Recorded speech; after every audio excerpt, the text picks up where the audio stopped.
Start कर रहा हूँ। तो कल हम लोग स्टार्ट किए थे non hormonal therapy of menopause. तो जैसा कि मैंने बताया था कि नॉन हार्मोनल थेरेपी में सबसे इम्पोर्टेंट चीज क्या होती है? सबसे इम्पोर्टेंट चीज होती है नॉन हार्मोनल थेरेपी में life style modification. Life style modification में जो सबसे ज्यादा इम्पोर्टेंट है वो है फिजिकल एक्टिविटी। फिजिकल एक्टिविटी के साथ साथ weight bearing capacity. Weight bearing capacity. इसके अलावा कॉफी, टी, इसको रिड्यूस करना होता है, क्योंकि इसकी वजह से सिंपैथेटिक स्टिमुलेशन मिलता है और वैसोमोटर सिस्टम ज्यादा एक्टिवेट हो जाता है। वहीं तो कॉफी टी वगैरह रिड्यूस करना होता है। और स्मोकिंग, अगर कोई स्मोकिंग करती है लेडी तो स्मोकिंग को ओमिट करना होता है। साथ ही अगर कोई लेडी ये अल्कोहल लेती है तो अल्कोहल को भी ओमिट करना होता है। इसके अलावा उसको खाने में कम से कम डेली 300 ml दूध जरूर लेना होता है।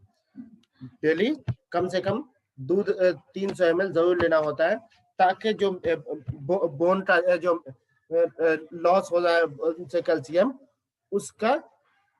उसकी कमी को पूरा किया जा सके। न्यूट्रिशनल डाइट लेते हैं जिसमें बैलेंस विथ कैल्शियम होता है। अगर उस पर भी नहीं होता है कैल्शियम पूरा, तो सप्लीमेंट्री कैल्शियम लेते हैं।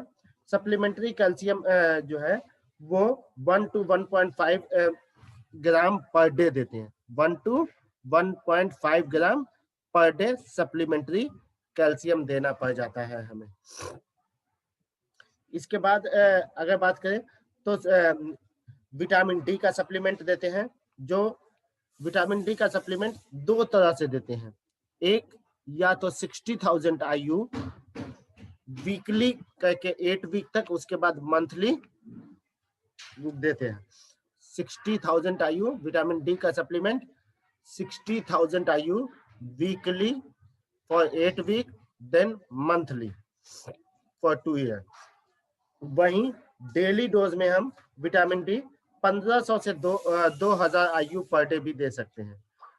डेली डोज में 1500 से 2000 IU पर डे अगर इसको देते हैं along विथ कैल्शियम भी देते हैं, तो जो ऑस्टियोपोरोसिस के चांसेस बढ़ जाते हैं, वो ऑस्टियोपोरोसिस को हम इनहिबिट कर सकते हैं या डिले कर सकते हैं, और इसकी वजह से चांसेस ऑफ फ्रैक्चर वगैरह रुक जाते हैं। देन बाइफॉस्फेनेट का इस्तेमाल करते हैं, जो ऑस्टियोइलास्टिक बोन की कैपेसिटी को, बोन के रिएब्जॉर्प्शन को बढ़ाता है और बोन डेंसिटी को बढ़ाने में मदद करता है। तो कैल्शियम के साथ अमूमन ऐसी चीजें मिली हुई आती है, कैल्शियम बाइफॉस्फेनेट, या फिर जो है कैल्शियम विथ विटामिन D3 या कैल्शियम मैलेट, इस तरह से मिला हुआ आता है। ठीक, तो बाइफॉस्फेनेट के अलावा फ्लोराइड का इस्तेमाल कराते हैं। फ्लोराइड का इस्तेमाल कराते हैं जो कि 1 mg पर kg ऑफ बॉडी वेट, लेकिन ये लॉन्ग टर्म यूज नहीं कराते। लेकिन इसका लॉन्ग टर्म यूज नहीं कराते हैं। फ्लोराइड का इस्तेमाल लॉन्ग टर्म यूज नहीं कराते हैं, बल्कि शॉर्ट टर्म के लिए यूज करते हैं। और चूंकि लॉन्ग टर्म में फ्लोराइड खुद में जो है बोन के लिए नुकसानदेह है। इसके अलावा मैग्नीशियम का इस्तेमाल कराते हैं। मैग्नीशियम का इस्तेमाल कराते हैं जो कि कैल्शियम के डिपोजिशन को में हेल्प करता है। कैल्शियम के डिपोजिशन में हेल्प करता है और बोन को रिस्टोर करने में मदद करता है। इसके साथ ही विटामिन ई का इस्तेमाल कराते हैं। विटामिन ई की वजह से जो वजाइनल ड्राइनेस पैदा हो रहा है उसको कम करता है। वहीं इसके अलावा कैल्सिटोनिन का इस्तेमाल कराते हैं। कैल्सिटोनिन का इस्तेमाल कराते हैं, और कैल्सिटोनिन का इस्तेमाल कराने से ये होता है कि आपको जो एनीमिया कॉज कर रहा है या फिर जो है बोन का ऑस्टियोपोरोसिस हो रहा है, उसमें हेल्प करता है। तो कैल्सिटोनिन जो है हम 50 to 100 IU डेली के तौर पे इस्तेमाल कराते हैं। 50 to 100 IU डेली के तौर पे इस्तेमाल कराते हैं, लेकिन ये ध्यान रखना है कि हम एस्ट्रोजन थेरेपी नहीं दे रहे हैं। अगर एस्ट्रोजन थेरेपी देंगे तो वैसी सूरत में कैल्सिटोनिन कंट्रा इंडिकेटेड हो जाएगा। अगर एस्ट्रोजन थेरेपी देंगे तो वैसी सूरत में कैल्सिटोनिन कंट्रा इंडिकेटेड हो जाएगा। इसके बाद नॉन फार्माकोलॉजिकल मैनेजमेंट में सिलेक्टिव एस्ट्रोजन रिसेप्टर मॉड्यूलेटर देते हैं। सिलेक्टिव एस्ट्रोजन रिसेप्टर मॉड्यूलेटर देते हैं जो कि सेलेक्टिव एस्ट्रोजन रिसेप्टर रैलॉक्सिफेन, जैसे कि रैलॉक्सिफेन जो है ये बोन मिनरल डेंसिटी को तो बढ़ाता ही है, साथ ही एलडीएल जो कि सबसे बैड कोलेस्ट्रॉल हमारा माना जाता है, लो डेंसिटी लाइपोप्रोटीन, इसको भी कम करता है। एंड एचडीएल कोलेस्ट्रॉल जो सबसे अच्छा गुड कोलेस्ट्रॉल माना जाता है, हाई डेंसिटी लाइपोप्रोटीन, उसको बढ़ाने में मदद करता है। तो बैड कोलेस्ट्रॉल को घटाने में मदद करेगा, गुड कोलेस्ट्रॉल को बढ़ाने में मदद करेगा। तो रिस्क ऑफ सीएडी या रिस्क ऑफ कार्डियोवास्कुलर डिजीज ये सब कम हो जाएंगे। इसके साथ साथ ये क्या कहता है कि एस्ट्रोजन रिसेप्टर को ब्रेस्ट और इंडोमेट्रियल टिश्यू में एक्स्ट्रा सेंसिटिव बनाता है, जिसकी वजह से इंडोमेट्रियल कैंसर या ब्रेस्ट कैंसर के चांसेस काफी हद तक रिड्यूस हो जाते हैं। लेकिन ये ध्यान रखना है कि रैलॉक्सिफेन जो है ये आपको कभी भी हॉट फ्लैशेस जो होता है, जो वैसोमोटर सिम्टम होता है, उसमें किसी तरह का, या फिर यूरोजेनाइटल एट्रोफी जो हो रही है तो उसमें किसी तरह का हेल्प नहीं करता है। वहीं अल्फा एड्रेनर्जिक एगोनिस्ट भी इस्तेमाल कराते हैं। अल्फा एड्रेनर्जिक एगोनिस्ट के तौर पे हम कोलोनिडीन का इस्तेमाल कराते हैं। ये हॉट फ्लैशेस को ट्रीट करने में बहुत मददगार होता है। लेकिन ये ध्यान रखना है कि अगर किसी को हाइपरटेंशन है तो वैसी सूरत में, जो जाहिर सी बात है मेनोपॉज 50 साल के उम्र में आता है और इसको और डिले करना है, तो 50 साल की उम्र में हाइपरटेंशन भी हो सकता है किसी मरीज को, तो वैसी सूरत में कोलिनिडीन कंट्रा इंडिकेटेड है। इसके अलावा थियाजाइड डाययूरेटिक का इस्तेमाल कराते हैं,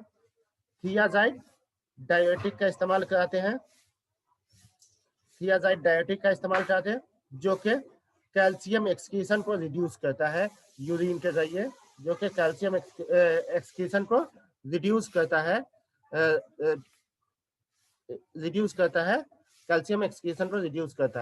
यूरिन के जरिए। तो हमें बोन डेंसिटी को मेंटेन रखने में मदद मिलती है। इसके अलावा जो हॉट फ्लैशेस को ट्रीट करने के लिए हम गाबापेंटीन का इस्तेमाल कराते हैं। ये जो है एनालॉग है गामा एमाइनो ब्यूरिक एसिड का, और बहुत अच्छे से ये इफेक्टिव तौर पे हॉट फ्लैशेस को कंट्रोल करता है। जैसे रैलॉक्सिफेन है एक ये सेलेक्टिव एस्ट्रोजन रिसेप्टर मॉड्यूलेटर, वैसे ही एक और पॉक्सीटिन, ये भी सेलेक्टिव एस्ट्रोजन रिसेप्टर मॉड्यूलेटर है। लेकिन वो क्या कर रहा था कि हमारे एलडीएल को घटा रहा था, एचडीएल को बढ़ा रहा था, इंडोमेट्रियल कैंसर के ब्रेस्ट कैंसर के चांसेस को घटा रहा था। लेकिन पॉक्सीटिन जो है selective receptor modulator, estrogen receptor modulator, ये आपको हॉट फ्लैशेस को, उसका हॉट फ्लैशेस पे कोई इफेक्ट नहीं था, लेकिन रैलॉक्सिफेन का। लेकिन ये जो है पॉक्सीटिन, ये आपको हॉट फ्लैशेस को रोकने में मदद करता है। इसके अलावा हम फाइटोएस्ट्रोजन का इस्तेमाल करते हैं। फाइटोएस्ट्रोजन का इस्तेमाल करते हैं जिसमें आइसोफ्लेवोनॉइड्स पाया जाता है, और ये वैसोमोटर सिम्टम को बहुत अच्छे से कंट्रोल करता है। One of the best choice of drugs होता है। तो जब कभी भी आप ऐसे आइसोफ्लेवोनॉइड ऐसे भी मिलता है, लेकिन अगर आप कैल्शियम दे रहे हैं तो कैल्शियम के साथ कई सारी कंपनी है कॉम्बिनेशन के तौर पे आइसोफ्लेवोनॉइड्स देती है, जो कि अगर हम नाम बताएं तो बायोडी3 फेम करके आता है, जिसमें फेम बोले तो FEM फेम फीमेल से लिया गया है, उसमें आइसोफ्लेवोनॉइड मिला हुआ है। ठीक उसी तरह जीकल 40+ आता है, उसमें भी आइसोफ्लेवोनॉइड्स मिला हुआ है। उसी तरह जीकल फेम भी आता है, उसमें भी आइसोफ्लेवोनॉइड्स मिला हुआ है। इसके बाद एक आता है ज़ोकैटरॉल में भी ज़ोकैटरॉल F, इसमें भी आइसोफ्लेवोनॉइड्स मिला हुआ है। तो ये 3 तरह से काम करता है। एक बहुत ही आसान, बहुत ही अच्छे तरीके से वैसोमोटर सिम्टम को कंट्रोल करता है। दूसरा ऑस्टियोपोरोसिस को भी घटाता है, और तीसरा कार्डियोवास्कुलर डिजीज को भी घटाता है। तो ऑल दोज वुमेन जिसमें वासोमोटर सिम्टम प्रेजेंट है, या फिर मेनोपॉज में जा रही है, क्लाइमेट्रिक स्टेज में है, और हॉट फ्लैशेस मौजूद है, तो ऐसे लोगों को, ऐसी फीमेल्स को हम आइसोफ्लेवोनॉइड्स एडवाइस करते हैं। इसके अलावा एक सोया प्रोटीन भी दे सकते हैं। सोया प्रोटीन जो है अच्छा माना गया है, कई सारी रिसर्च ने बताया है कि ये वैसोमोटर सिम्टम को रिड्यूस करता है, साथ ही ये सेलेक्टिव एस्ट्रोजन रिसेप्टर मॉड्यूलेटर के तौर पे भी काम करता है। साथ ही ये सेलेक्टिव एस्ट्रोजन रिसेप्टर मॉड्यूलेटर के तौर पे भी काम करता है। अब इसके बाद अगर हम बात करें कि hormonal replacement therapy, hormone replacement therapy यानी HRT। तो HRT में जो है, सबसे पहले हम देखेंगे कि इंडिकेटेड कौन से वुमेन है और कौन से नहीं है। तो indication of hormonal replacement therapy में सबसे पहला जो होता है कि मेनोपॉजल सिम्टम, जो भी वासोमोटर सिम्टम है या फिर अदर सिम्टम है, उसको रिलीफ देना है, तब कराते हैं। ऑस्टियोपोरोसिस को रिलीफ देना है, डिले करना है या जो है प्रिवेंट करना है, तो देते हैं। क्वालिटी ऑफ लाइफ में मेनोपॉजल क्वालिटी ऑफ लाइफ अगर बिताना है तब देते हैं। इसके अलावा कुछ स्पेशल ग्रुप, ये तो हो गए, ये तीनों चीज क्या हो गए कि ये फिजियोलॉजिकल मेनोपॉज जो होते हैं उस कंडीशन में। जब कभी भी पैथोलॉजिकल मेनोपॉज होता है, खास तौर से जब कभी भी प्रीमेच्योर ओवेरियन फेल्योर हो जाए, या फिर गोनेडल डिसजेनेसिस हो जाए, या फिर सर्जिकल और रेडिएशन इंड्यूस्ड मेनोपॉज होता है, तो वैसी सूरत में हम हार्मोनल रिप्लेसमेंट थेरेपी देते हैं। और ये शॉर्ट टर्म और लॉन्ग टर्म दोनों तरीके से देते हैं। ऐसा नहीं है कि सिर्फ शॉर्ट टर्म में देंगे या फिर जो है लॉन्ग टर्म में देंगे। तो अब इसमें जो है रिलीफ ऑफ मेनोपॉजल ये है, क्या नाम है, सिम्टम है, या फिर प्रिवेंशन ऑफ ऑस्टियोपोरोसिस है। तो इन दोनों को हम कैसे इवेलुएट करेंगे कि इसको ऑस्टियोपोरोसिस को कैसे इवेलुएट करेंगे कि रिस्क ज्यादा है ऑस्टियोपोरोसिस का, या फिर बेनिफिट जो है हार्मोनल रिप्लेसमेंट थेरेपी का बेनिफिट कितना मिलेगा, उसके लिए हमको, तो benefit of hormonal replacement therapy में अगर हम बात करें, तो जो हार्मोनल रिप्लेसमेंट थेरेपी देते हैं, हार्मोन रिप्लेसमेंट थेरेपी देते हैं, उससे जो वासोमोटर सिम्टम होता है, उसमें 70 से 80% तक इम्प्रूवमेंट आता है। हार्मोनल रिप्लेसमेंट थेरेपी से वासोमोटर सिम्टम में 70 से 80% तक इम्प्रूवमेंट आता है। वहीं यूरोजेनाइटल एट्रोफी को भी ये घटाता है, यूरोजेनाइटल एट्रोफी को भी घटाता है। साथ ही कोलोरेक्टल कैंसर के रिस्क को भी 20% तक घटाता है। साथ ही कोलोरेक्टल कैंसर के रिस्क को भी 20% तक घटाता है। और जो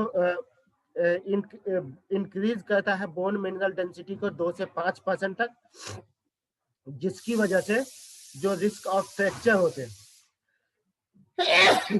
रिस्क ऑफ फ्रैक्चर्स होते हैं, वर्टेब्रल फ्रैक्चर, हिप फ्रैक्चर, इसके अलावा ये आपको क्या नाम है, फीमर फ्रैक्चर, इन सब के रिस्क को 20 से 50% तक घटाता है, 25 से 50% तक घटा देता है। साथ ही चूंकि ये आपको एस्ट्रोजन के तौर पे देते हैं, तो ये कार्डियो प्रोटेक्शन, कार्डियोवास्कुलर प्रोटेक्शन भी करता है।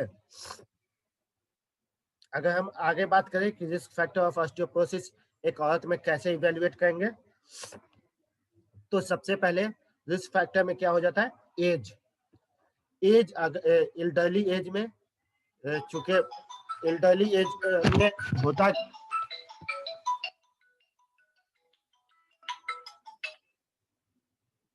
एल्डरली एज में होता क्या है कि आपको कैल्शियम का एब्जॉर्प्शन भी घट जाता है और डिपोजिशन भी घट जाता है। तो अगर किसी का एज जो कि अमूमन मेनोपॉज में ज्यादा होता है, तो वो ऑस्टियोपोरोसिस के चांसेस बन जाते हैं। वहीं रेस में एशियन और वाइट रेसेस में इसका ऑस्टियोपोरोसिस के चांसेस ज्यादा होते हैं बनिस्बत के ब्लैक रेसेस में, जैसे निग्रोज वगैरह में और अफ्रीकन लोगों में कम होते हैं। इसके अलावा लैक ऑफ एस्ट्रोजन या लो एस्ट्रोजन लेवल भी इसको ऑस्टियोपोरोसिस को लीड करता है। वहीं लो बीएमआई अगर किसी का है, लो बीएमआई है, तो ये भी ऑस्टियोपोरोसिस को लीड करता है। साथ ही अगर पैथोलॉजिकल किसी को मेनोपॉज हुआ है या इसको अर्ली मेनोपॉज कहे, जैसे कि प्रीमेच्योर ओवेरियन फेल्योर की वजह से हो, या फिर आपको ये गोनेडल डिसजेनेसिस की वजह से हो, या फिर आपको सर्जिकल और रेडिएशन मेनोपॉज हो, तो वैसी सूरत में भी ऑस्टियोपोरोसिस के चांसेस बहुत ज्यादा हाई होते हैं। इसके अलावा जो है हम डाइटरी हिस्ट्री लेते हैं कि डाइट में कैल्शियम, विटामिन डी की का प्रॉपर सोर्सेज ले रहा है या नहीं ले रहा है। इसके अलावा कोई कॉफी चाय वगैरह का ज्यादा इस्तेमाल करता है क्या, या स्मोकिंग करती है क्या, तो वैसी सूरत में ऑस्टियोपोरोसिस के चांसेस ज्यादा होते हैं। साथ ही सेडेंटरी लाइफस्टाइल तो नहीं है, अगर सेडेंटरी लाइफस्टाइल है तो भी ऑस्टियोपोरोसिस के रिस्क ज्यादा होते हैं। इसके अलावा ड्रग्स की हिस्ट्री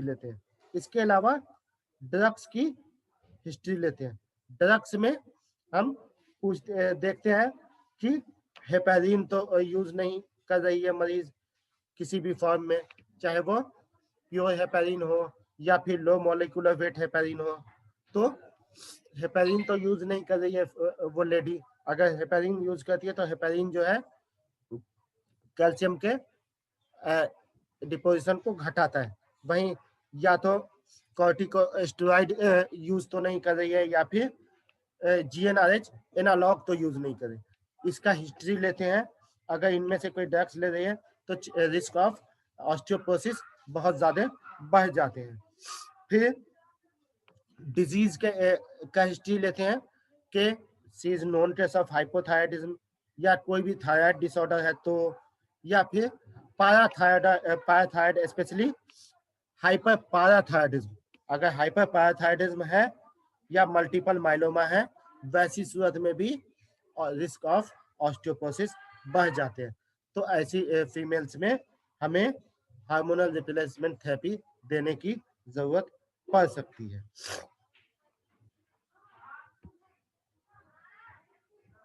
वही है इंडिकेशन ऑफ HRT, जो कि अभी इतना सारा कुछ मैंने बोला है।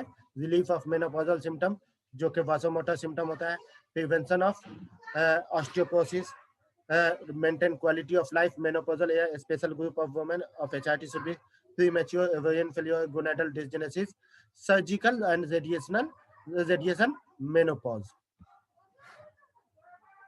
अब जो है टाइप्स ऑफ HRT।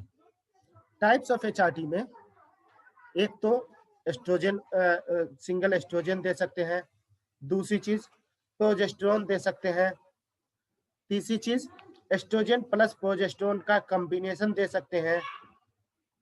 तो इस तरह से और भी है, जैसे कि हम लॉन्ग टर्म यूज के लिए फिर और चीज। तो मेनली लेकिन हार्मोनल थेरेपी में एस्ट्रोजन और प्रोजेस्टेरोन अलग अलग फॉर्म में देते हैं।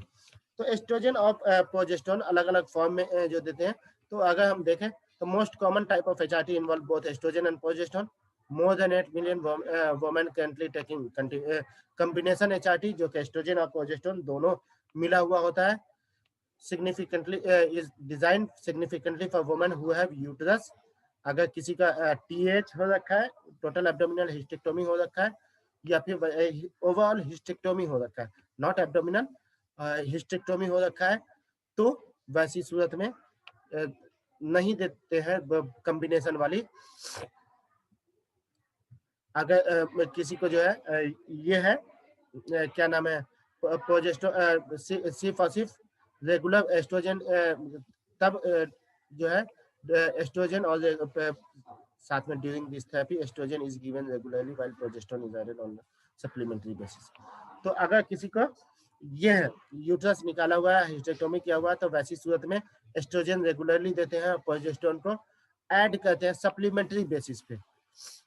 और मोस्ट ऑफ द टाइम जो फिजियोलॉजिकल ये होता है मेनोपॉज, तो कॉम्बिनेशन थेरेपी के तौर पे देते हैं, जो कि over growth of uterine lining को, यानी यूट्राइन एट्रोफी को कम करता है।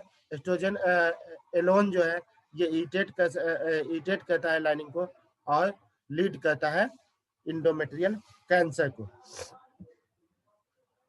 तो एस्ट्रोजन ओनली, प्रोजेस्टेरोन ओनली, ये सब आगे पूरा मैं डिटेल में बताऊंगा अवेलेबल जो है। तो अगर हम बात करें कि HRT एंड ऑस्टियोपोरोसिस है, HRT और ऑस्टियोपोरोसिस है, किसी को HRT और ऑस्टियोपोरोसिस है, तो वैसी सूरत में HRT देना है ऐसे मरीज को जिसको मेनोपॉजल सिम्टम है और ऑस्टियोपोरोसिस भी है। तो ये क्या कहता है कि ये इसमें हम एस्ट्रोजन देते हैं, इसमें डायरेक्टली एस्ट्रोजन देते हैं।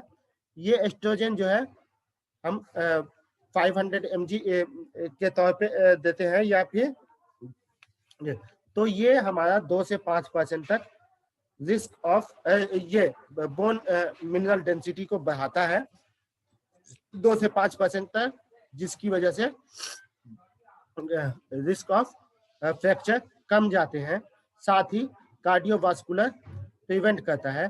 तो हार्मोनल रिप्लेसमेंट थेरेपी का ये सारी चीजें तो मैं ऑलरेडी बता दिया हूँ। हार्मोनल रिप्लेसमेंट थेरेपी का सबसे ज्यादा क्यों अवॉइड करते हैं, पहले हम नॉन हार्मोनल थेरेपी पे लेते हैं, उसकी वजह यह है कि हार्मोनल रिप्लेसमेंट थेरेपी सबसे पहला कि risk of endometrial cancer, breast cancer, ये दोनों को तो बढ़ाता ही है। Risk of endometrial cancer and breast cancer को बढ़ाता है। साथ ही वेनस थ्रोम्बोएम्बोलिक डिजीज को बढ़ाता है, यानी DVT, PVT को बढ़ाता है।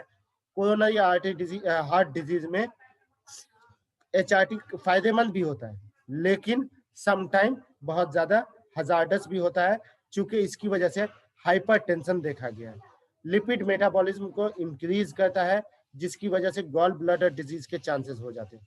साथ ही रिस्क ऑफ एल्जाइमर डिजीज और dementia, risk of Alzheimer disease और डिमेंशिया इन दोनों को भी बढ़ाता है।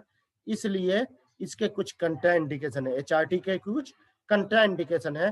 अनडायग्नोस्ड जेनिटल ट्रैक्ट ब्लीडिंग, अगर अनडायग्नोस्ड जेनिटल ट्रैक्ट ब्लीडिंग है तब नहीं देते हैं। एस्ट्रोजन